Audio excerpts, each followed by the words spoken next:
I found out my wife was carrying another man's child while she smiled across the dinner table and asked me to pass the salt. That was the moment my marriage died. Not with shouting, not with a slammed door, not with tears. It died quietly, in the soft yellow light above our kitchen table, with a half-empty glass of red wine between us and the sound of a fork touching porcelain. If you've ever had your whole life split into a before and after, then you know the strange part isn't always the pain. Sometimes, it's the calm. Sometimes betrayal walks into your home wearing your spouse's face, speaking in a steady voice, and acting like your devastation is just another decision on a checklist. My name is Ethan Mercer. I was 38 years old when I learned that the woman I had trusted for 11 years had not only betrayed me, but had already planned how to profit from it. And if you stay with me until the end of this story, you'll understand why the most dangerous person in your life is not always the one who hates you. Sometimes it's the one who knows exactly how much you love them. When I met Claire Holloway, I thought I'd found the kind of woman people spend their entire lives looking for. She was smart without trying too hard to impress anyone, funny in that dry, effortless way that made ordinary conversations feel like private performances. Beautiful, yes, but it was more than that. Claire had a stillness to her. She listened. She noticed things. She made me feel like the loud, restless parts of me had somewhere safe to land.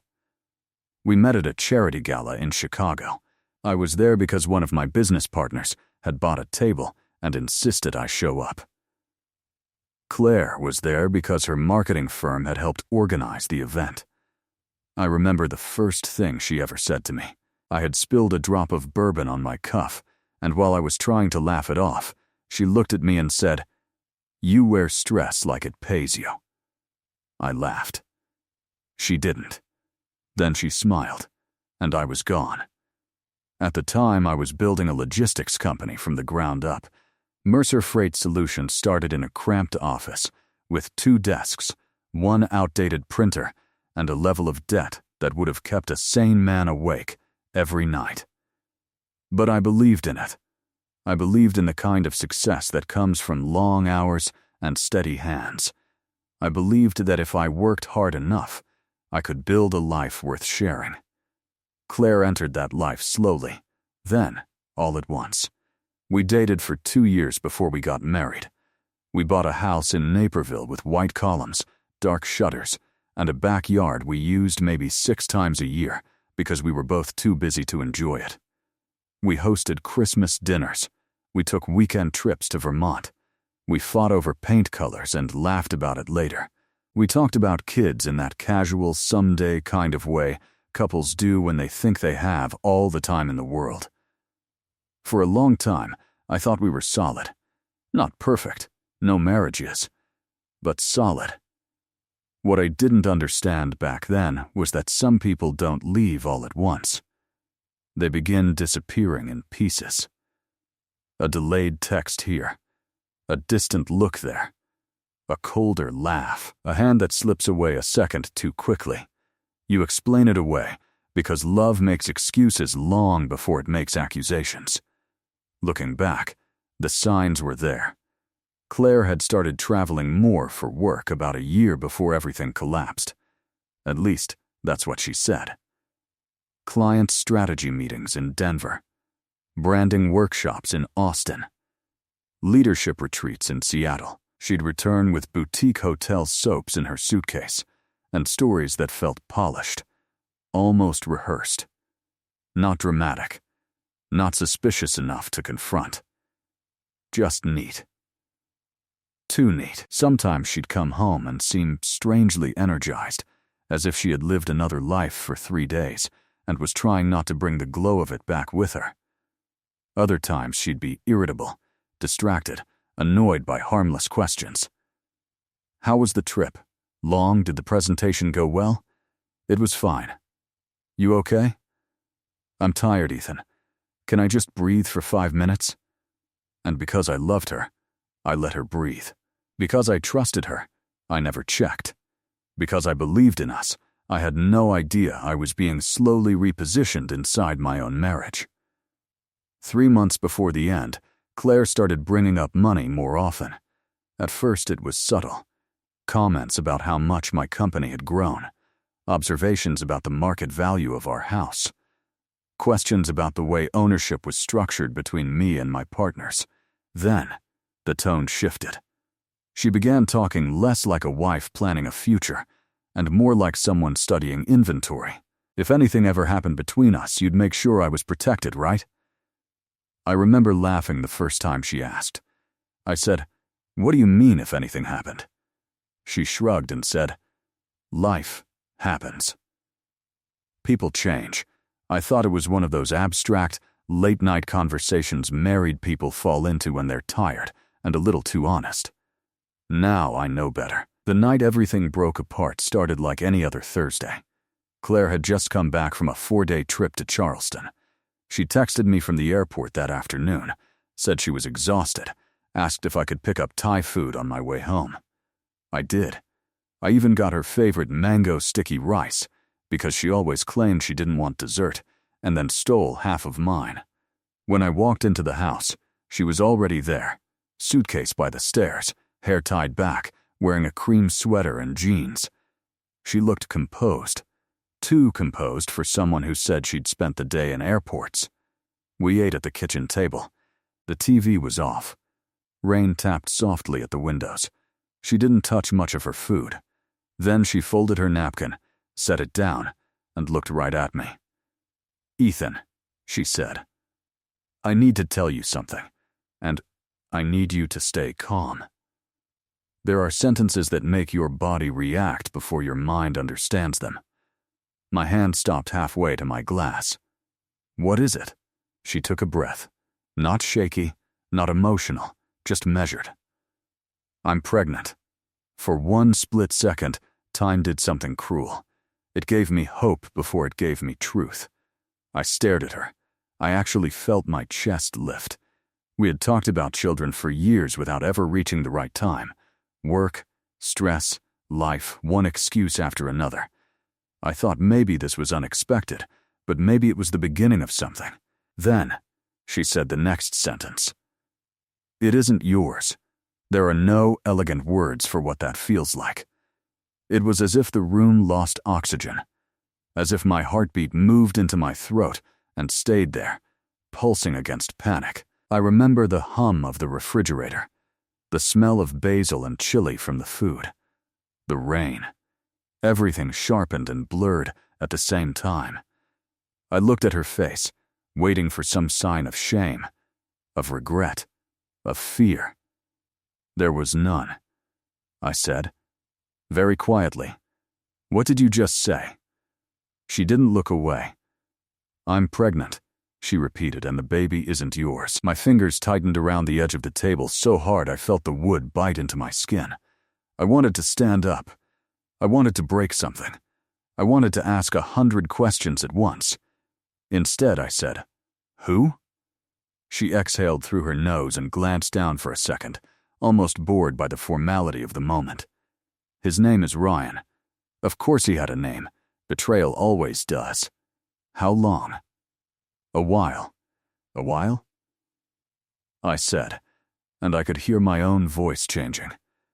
"You're going to need to do better than that, Claire." She finally showed a flicker of irritation. "About 8 months." 8 months. 8 months of dinners. Holidays, weekend plans, goodnight kisses. Casual lies. 8 months of me sleeping beside a woman who had already handed parts of herself to someone else. I said, "And you're telling me this now because?" This is the part I will never forget. Not because it was the cruelest thing she said, because it was the calmest. She leaned back in her chair and crossed her arms. "Because we need to decide how we're handling this." Handling this. As if she had overbooked a reservation. As if she had chipped a vase. I stared at her. She continued, "I'm not interested in a messy public divorce.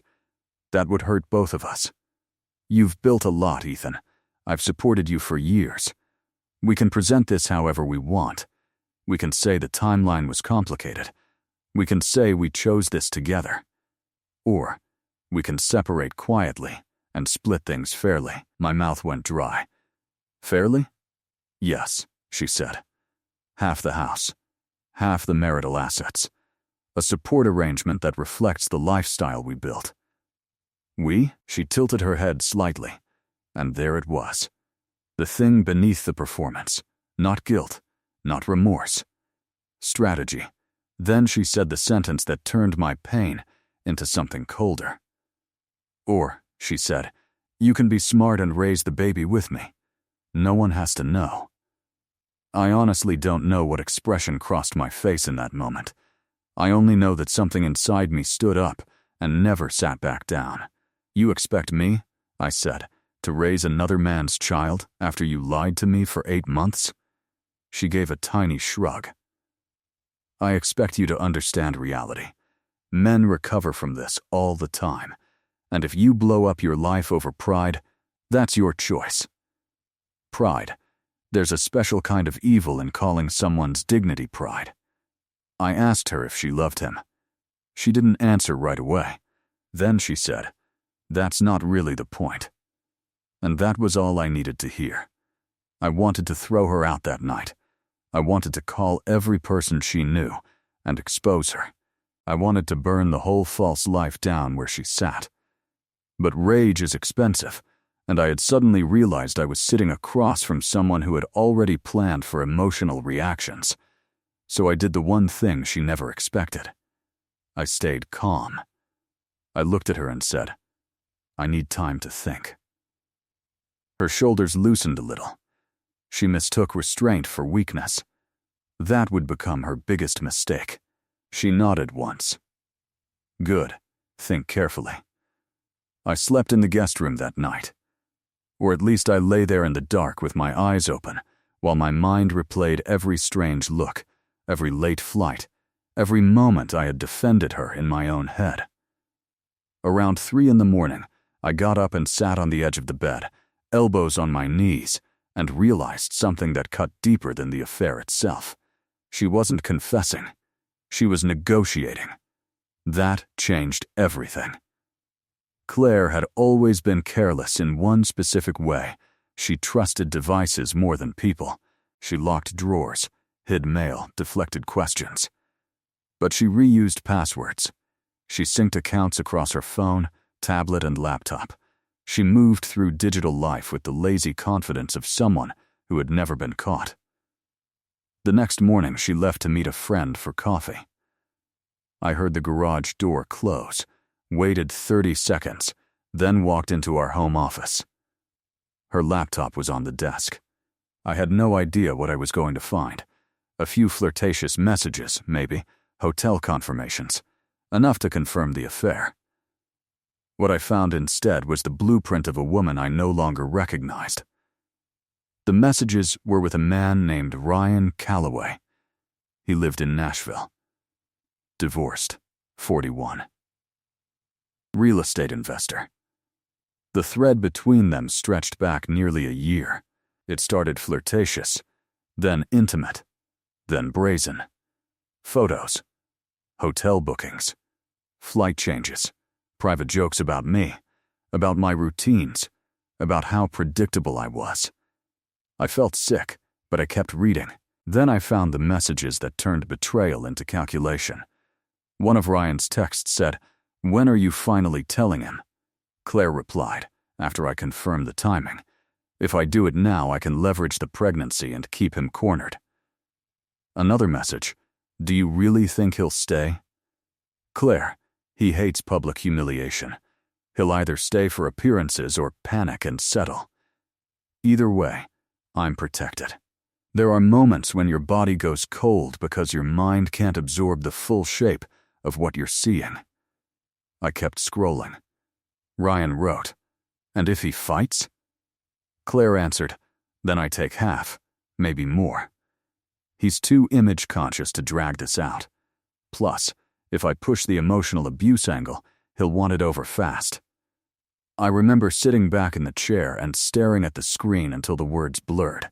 emotional abuse angle. She was planning lies on top of lies. Then, I found a document in her cloud drive titled Options. My hands actually shook when I opened it. It was a list. A list. Bullet points on how to frame the pregnancy conversation. Notes on what phrases might make me feel responsible. A section labeled Financial Leverage. A reminder to gather copies of tax returns, business statements, and property records before confronting me. A paragraph about positioning Ethan as cold and controlling if he resists. I will never be able to describe the grief of realizing that your spouse has not simply betrayed you, but studied you. She knew which fears to press, which instincts to weaponize, which version of herself to wear while doing it. I took photos of everything with my phone, every message, every note, every date, every file. Then I emailed the images to a private account she didn't know existed. I should tell you this now, because it matters. I didn't feel powerful in that moment. People love stories where the betrayed husband suddenly becomes a mastermind. That isn't how it felt. I felt shattered, numb, humiliated. I was a man standing in the wreckage of his own life, collecting evidence with trembling hands, because the alternative was drowning. That afternoon, Claire came home and acted almost normal. She asked if I had eaten. She opened the fridge. She talked about the weather. That performance was somehow worse than screaming would have been. I looked at her and wondered how many versions of reality she had carried into our marriage. For the next 2 days, I said very little. I needed proof beyond digital messages. I needed clarity, and somewhere deep inside me, I needed to hear her say it out loud. So I set a trap. On Sunday evening, I asked if we could talk again. I told her I had been thinking. I told her I wanted to understand what she expected from me before making any decisions. I said it softly, carefully, like a man on the edge of surrender. She agreed. I placed my phone in my shirt pocket with the recording app running. Then, I sat across from my wife and listened while she explained exactly who she really was. At first, she played the practical angle. Life is messy. People grow apart. She didn't mean for any of this to happen. She wanted to avoid unnecessary damage. I let her talk. Then I asked, "Did you sleep with him knowing you might get pregnant?" A pause. Then, I knew it was possible. "Did you plan to tell me only after you were sure?" "Yes. Did you think that would pressure me into staying?" Her eyes narrowed. "I thought it would make you think bigger than your ego." "Did you tell him I'd probably settle quietly?" Silence, I asked again. She sighed. "Yes. Did you make notes about how to use this against me?" That one rattled her. "What are you talking about?" "I'm asking you directly." Then, she made the mistake that saved me. She leaned forward, lowered her voice, and said, "Ethan, stop pretending you don't understand how these things work." I was trying to protect myself. Women do that every day. If you had any sense, you'd realize this can still be managed. We can still keep the house, protect your company, and move on in a way that doesn't destroy your reputation. My reputation? Yes, she snapped. Do you think people hear a story like this and come out respecting the husband? No. They wonder what was wrong in the marriage. They wonder what you failed to see. They wonder what kind of man loses his wife like this. So don't act righteous with me. I gave you an option. An option. Not an apology. Not the truth. An option. That recording captured every venomous layer she had hidden under grace. The next morning, I called an attorney named Naomi Bennett. Naomi was recommended by a friend of mine who had gone through a brutal partnership dispute years earlier. "She doesn't raise her voice," he'd told me. "That's how you know you're safe. The louder the other side gets, the calmer she becomes." He was right. Her office was on the 21st floor of a glass building downtown. Clean lines, no nonsense, no performative sympathy. She shook my hand, told me to sit down, and said start from the beginning. So I did. I told her everything. The dinner, the pregnancy, the ultimatum, the laptop, the messages, the recorded conversation, the notes Claire had written. Naomi listened without interrupting, except to ask for timelines. Dates, asset structures. Ownership, details. Whether the house had been purchased before or after marriage, whether company shares had been commingled, whether Claire had access to financial accounts. When I finished, Naomi was quiet for a few seconds. Then she said, "Good," I blinked. "Good?" She nodded. "Not good that it happened. Good that you didn't explode. Good that you documented. Good that you came here before confronting further. Most people burn their case in the first 48 hours. That sentence did something for me. It gave shape to the chaos.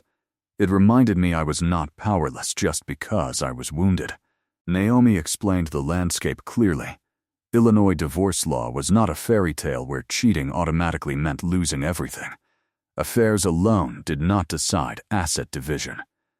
But deception tied to financial coercion, documented threats, attempts to manipulate property outcomes, and false narrative planning? That changed the conversation, especially because much of what Claire assumed was half hers was more complicated than she realized. I had founded Mercer Freight Solutions before the marriage. Its growth during the marriage could be examined, yes, but the core ownership remained mine, and Claire had no operational role. The house, though purchased after marriage, had been funded largely through a traced inheritance from my father and a premarital investment account. Naomi said Claire might still pursue claims, but the evidence of calculated bad faith would matter particularly if she had been planning misrepresentation, coercive settlement pressure, or attempts to leverage paternity deceit into financial gain.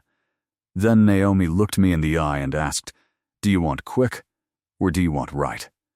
That's a question you only answer honestly when you have nothing left to protect except your self-respect.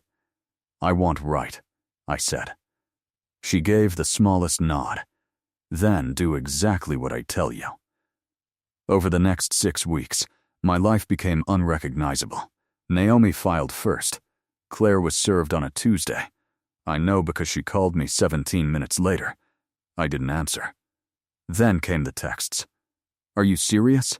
This is unbelievable. You're making a huge mistake. We could have handled this privately." That last one almost made me laugh.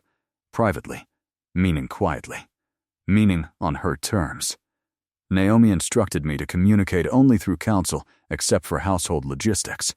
We changed passwords, secured records, froze unauthorized access routes, audited accounts. And sure enough, the deeper we looked, the uglier it got. Claire had quietly copied tax documents. She had requested statements from an old brokerage account without telling me. She had forwarded herself business-related emails that had nothing to do with her. There were even draft messages in her laptop never sent, but saved where she framed me as emotionally detached and financially controlling, as if she had been rehearsing a version of me she might someday need strangers to believe. It wasn't just infidelity. It was premeditated extraction. And every day I understood a little more why she had stayed so calm that night at dinner. She thought she held all the leverage. She thought pregnancy would put me on defense. She thought shame would do the rest.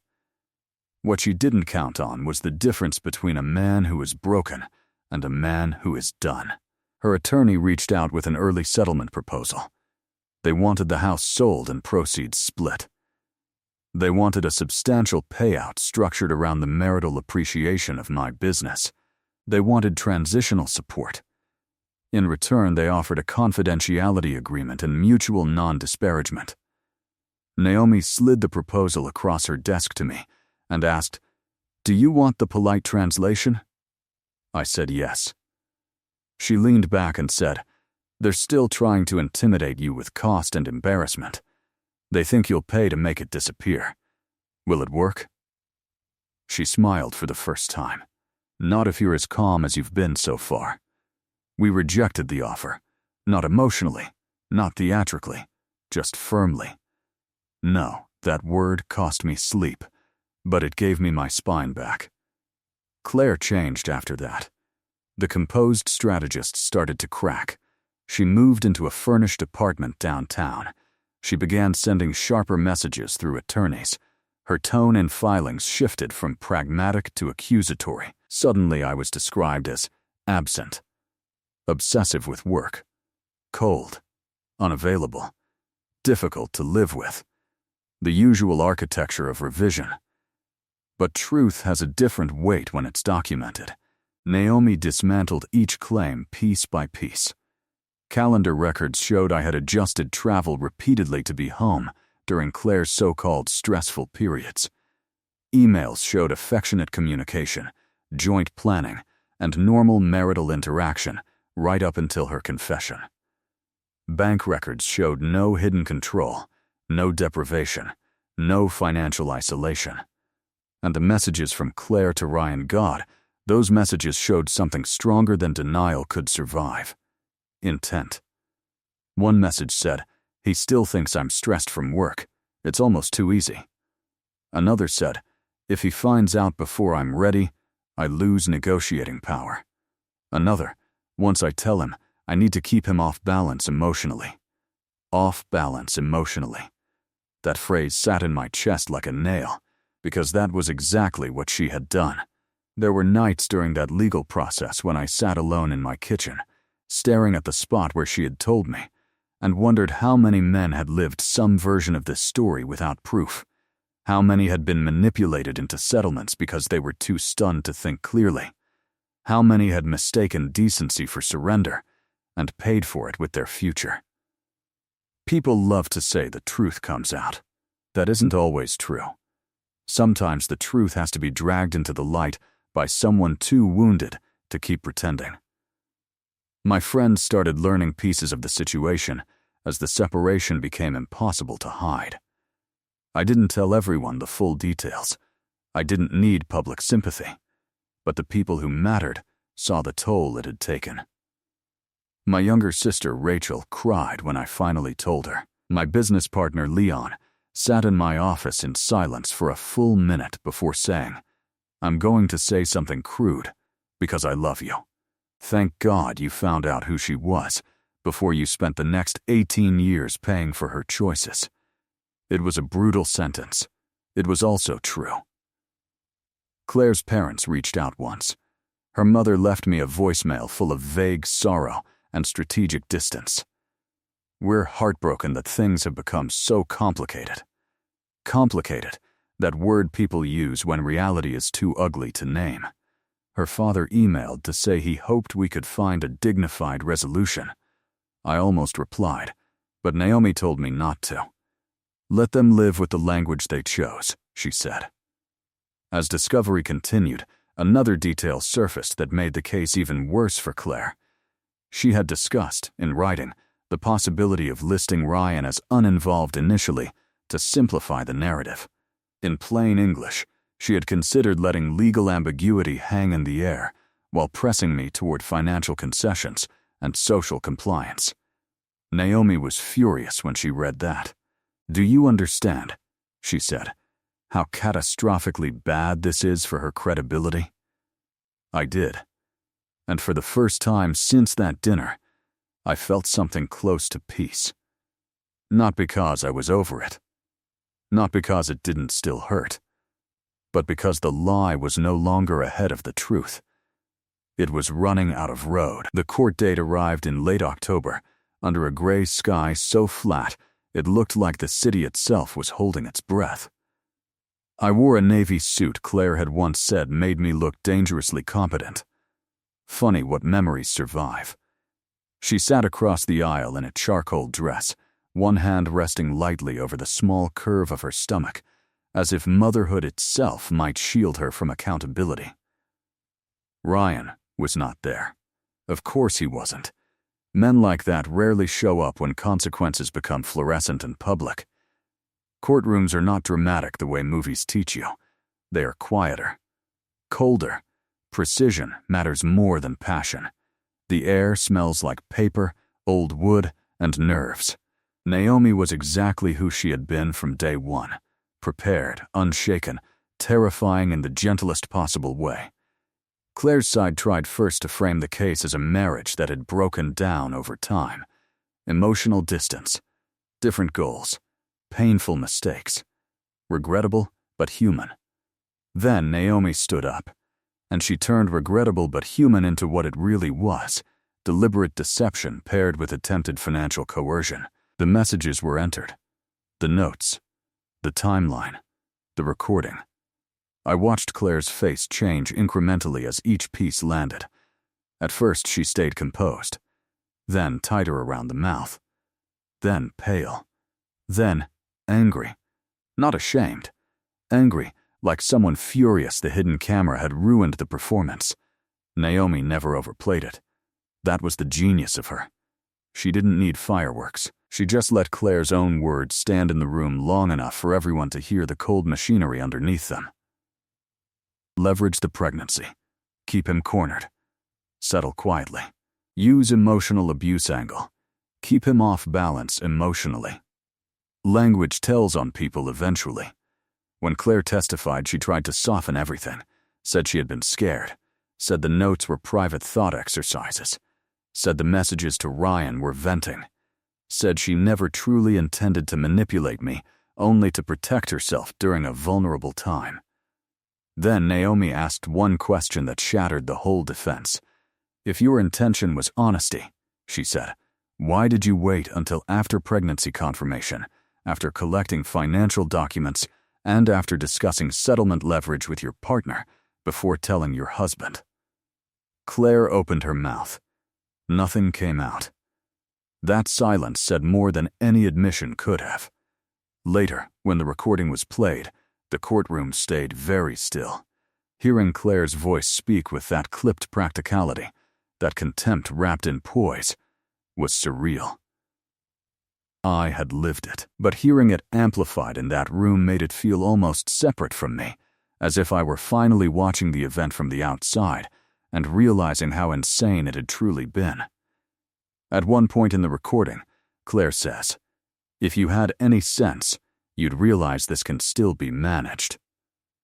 Managed, that word echoed. Because for months, she had believed I was not a husband, not a human being, not even a victim.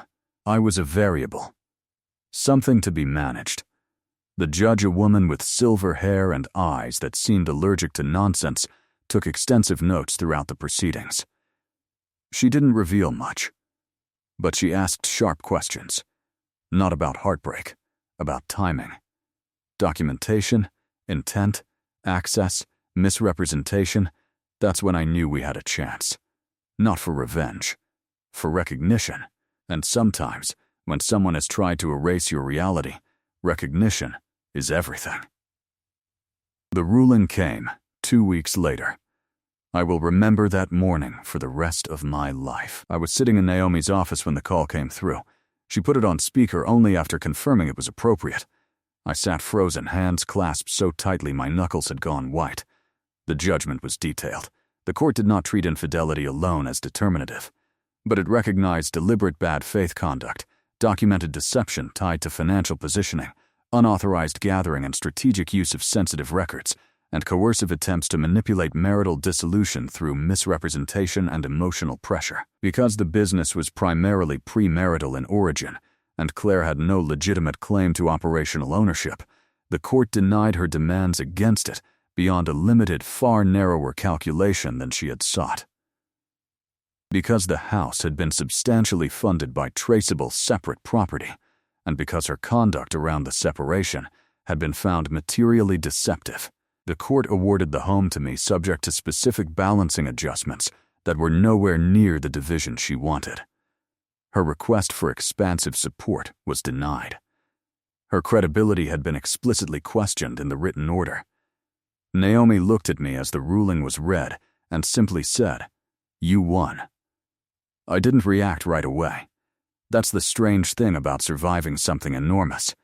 The body doesn't always catch up to the meaning.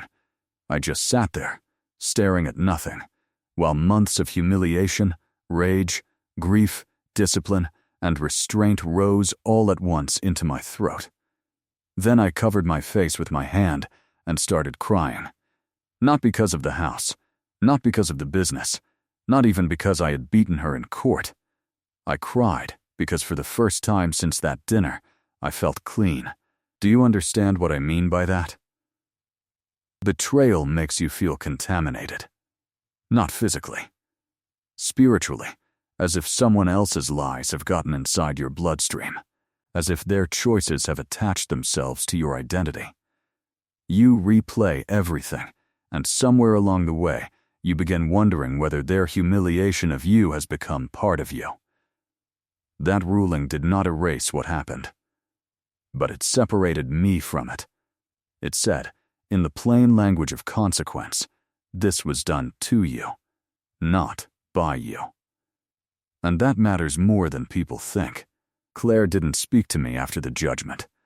There were a few final administrative communications through attorneys, the transfer mechanics, the move-out coordination for items still in storage, the legal cleanup every ending requires. But person to person? Nothing.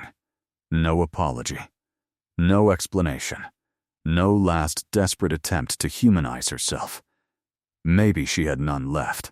I heard through other people, months later, that Ryan had not stayed as committed as promised once the legal dust settled.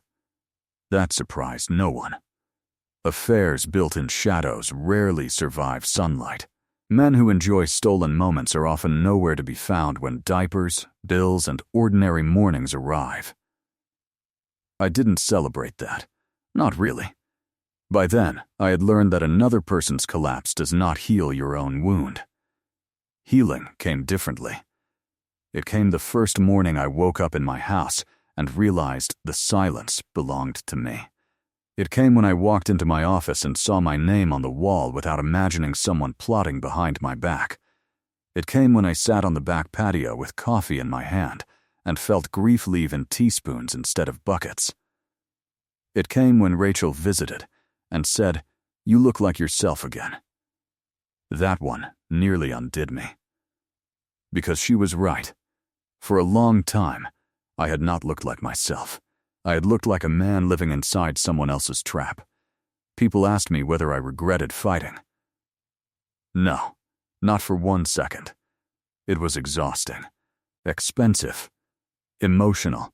It dragged private pain into legal language and forced me to sit still while strangers examined the ruins of my marriage. But if I had taken the quiet settlement, I would have carried a different kind of wound. Not just heartbreak. Surrender. And I know myself well enough to know that would have haunted me longer. There's something I need to say here for anyone listening who has ever been manipulated by someone they loved. Your calm is not weakness. Your restraint is not permission. Your dignity is not naivety. And the moment you stop negotiating with someone else's cruelty, your life begins to return to you. That doesn't mean the pain vanishes. It doesn't. I still have flashes. Little ones. A restaurant table lit too warmly, the sound of rain against glass. A woman folding a napkin before saying something that detonates a life. Trauma is strange that way. It leaves bookmarks in ordinary places. But those moments no longer own me.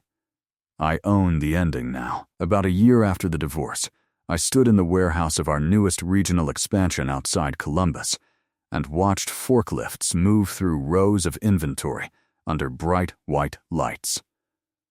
Leon was beside me, holding 2 terrible coffees from a vending machine. He looked around, nodded and said, "Hell of a thing. She tried to corner you, and all you did was get stronger." I took the coffee, tasted it, nearly spit it out, and laughed harder than I had in months. That laugh mattered, because it wasn't forced. It wasn't survival laughter. It was mine. The business grew.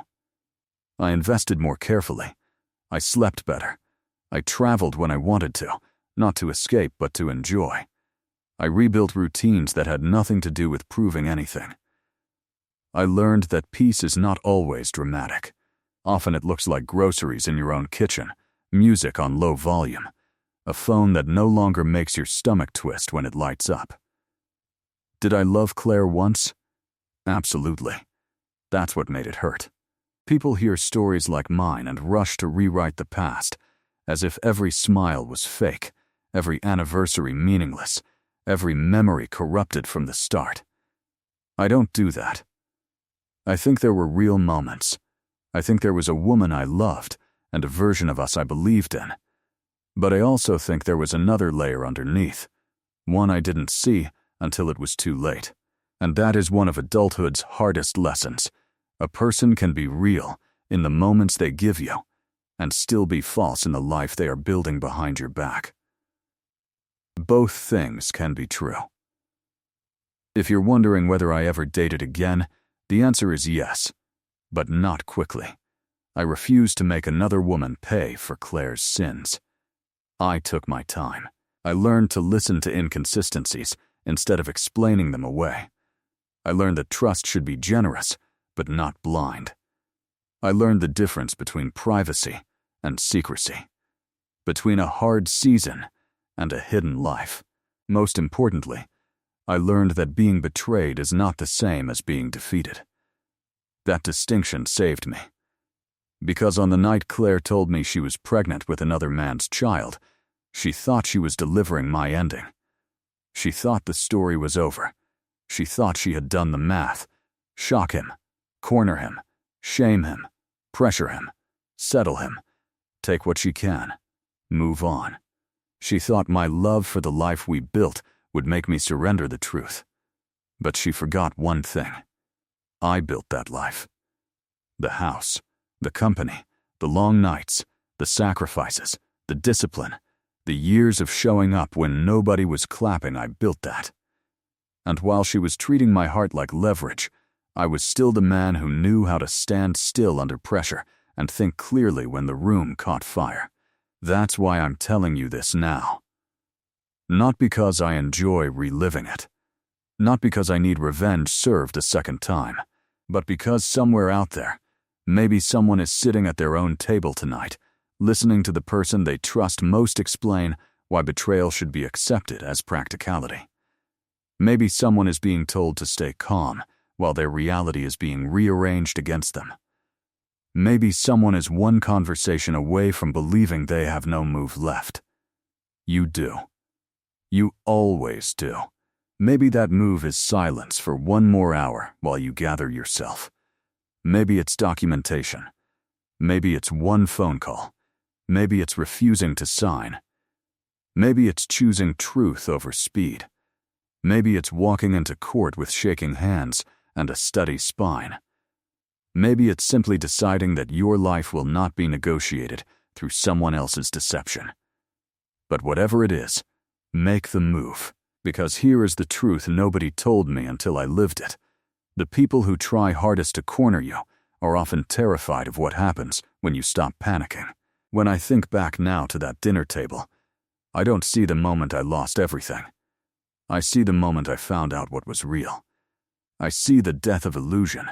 I see the beginning of freedom. Yes, she betrayed me. Yes, she tried to use another man's child as leverage. Yes, she expected me to help carry the consequences of choices she made in secret. Yes, she believed fear would do what love no longer could. And yes, she was wrong. I did not raise that child. I did not sign that settlement. I did not let shame rush me into surrender. I did not let her rewrite me as weak just because I chose control over chaos. I did not lose my company. I did not lose my home. And in the end, I did not lose myself. That is the part I hope stays with you. Not the affair. Not the courtroom. Not even the judgment. This, sometimes the greatest victory in your life, will look very quiet from the outside. It will look like a man breathing evenly while his world collapses. It will look like evidence saved to a private folder. It will look like a lawyer's calm voice in a glass office. It will look like one rejected settlement. It will look like patience when everyone expects spectacle. It will look like truth doing its slow, unglamorous work. And then one day, After all the wreckage, after all the filings, after all the lies have been forced to stand under fluorescent light, it will look like you standing in the life you fought to keep, with your name still attached to what you built and your conscience still intact. That was my victory. I walked away with my house. I walked away with my business. I walked away with my dignity. I walked away with my freedom. And I walked away with something even more valuable than revenge. I walked away knowing that when deception came from my life, it didn't take me with it.